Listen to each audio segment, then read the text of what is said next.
ఈ మధ్య షిరిడి సాయి మన దేవుడు కాదని కొందరు, అసలు దేవుడే కాదని కొందరు ఆయన ఆలయాలను వివిధ ప్రాంతాల్లో కూల్చేయడం ఒక సంచలనం సృష్టిస్తోంది. అయితే షిరిడిలో దాని ప్రభావం ఎలా ఉంది, ప్రధానంగా తెలుగువారిపై ఈ ప్రభావం ఎలా ఉందో పరిశీలిస్తే ఆసక్తికర విషయాలు వెలుగు చూస్తున్నాయి. సాయిబాబాపై మాకు నమ్మకం ఉంది. ఆయన మా దృష్టిలో భగవంతుడు. షిరిడీకి ఇచ్చే విరాళాలను సేవా కార్యక్రమాలకు వినియోగిస్తారని మాకు సంపూర్ణ విశ్వాసం ఉంది. ఈ విషయంలో ఎలాంటి అపోహలకు తావులేదు అని ఎందరో భక్తులు ఎంతో నమ్మకంగా చెబుతున్నారు. షిరిడీకి తెలుగు రాష్ట్రాలకు మధ్య ప్రత్యేక అనుబంధం ఉంది. కొన్ని దశాబ్దాలుగా తెలుగు ప్రజలు షిరిడీకి రాకపోకలు సాగిస్తున్నారు.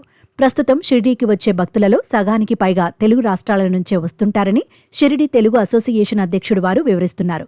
అక్కడ నిర్వహించే ఎన్నో హోటళ్లు, వసతి గృహాలు తెలుగు వారివి కావడమే విశేషం. షిరిడీలో అభివృద్ధి 2000 సంవత్సరం నుంచి మొదలైందని చెప్పవచ్చు.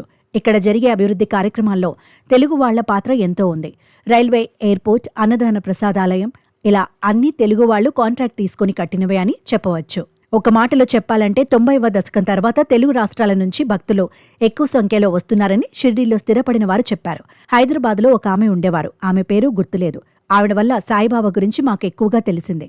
పత్తి నారాయణరావు, అమ్ముల సాంబశివరావు వంటి వారు బాబా సచ్చరిత్ర అనువాదం చేయడం, భరద్వాజ మాస్టారు వంటి వారి వల్ల ఎంతో మందికి బాబా గురించి తెలిసిందే. గతంతో పోల్చితే షిరిడీ తెలుగు మాట్లాడే వారి సంఖ్య బాగా పెరిగిందని హైదరాబాద్కు చెందిన ఒక భక్తురాలు అన్నారు. 1994లో ఇంత హంగామా లేదు. సాయిబాబా మందిరం మాత్రమే ఉండేది. గట్టు మీద కూర్చొని చాలాసేపు పూజించేవాళ్లం. అప్పటితో పోలిస్తే ఇప్పుడు తెలుగు మాట్లాడే వారి సంఖ్య, తెలుగు హోటళ్లు, రెస్టారెంట్స్ బాగా ఎక్కువయ్యాయి. షిరిడీకి వచ్చినా హైదరాబాద్లో ఉన్నట్లుగానే ఉంటోంది. షిరిడీకి రాకపోకలు సాగించేవారే కాదు, అక్కడే స్థిరపడిన తెలుగువారు ఉన్నారు. షిరిడీ తెలుగు అసోసియేషన్ పేరిట ఒక సంఘం ఏర్పాటైంది. దాదాపు 200 కుటుంబాలు అక్కడే స్థిరపడినట్లుగా సంఘం సభ్యులు చెబుతున్నారు. పర్యాటక పరంగా 2004-05 నుంచి ఎక్కువగా భక్తుల తాకిడి పెరిగింది. టూరిజం, హాస్పిటాలిటీ, గెస్ట్ హౌజులు, రెస్టారెంట్లు, ట్రావెలింగ్ ఇలా ఎన్నో వ్యాపారాలను షిరిడీలో తెలుగువారు నిర్వహిస్తున్నారు.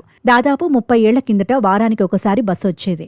ఇప్పుడు ఏపీ, తెలంగాణ నుంచి రోజు దాదాపు 30 బస్సులు నడుస్తుంటాయి. రైళ్లు, విమానాలు కూడా నడుస్తున్నాయి. ఇంకా చెప్పాలి అంటే షిరిడీ సాయిపై అపార నమ్మకం పెరిగి తెలుగు రాష్ట్రాలలో ఇంటికి ఒకరి పేరు సాయితో ప్రారంభమవుతుంది.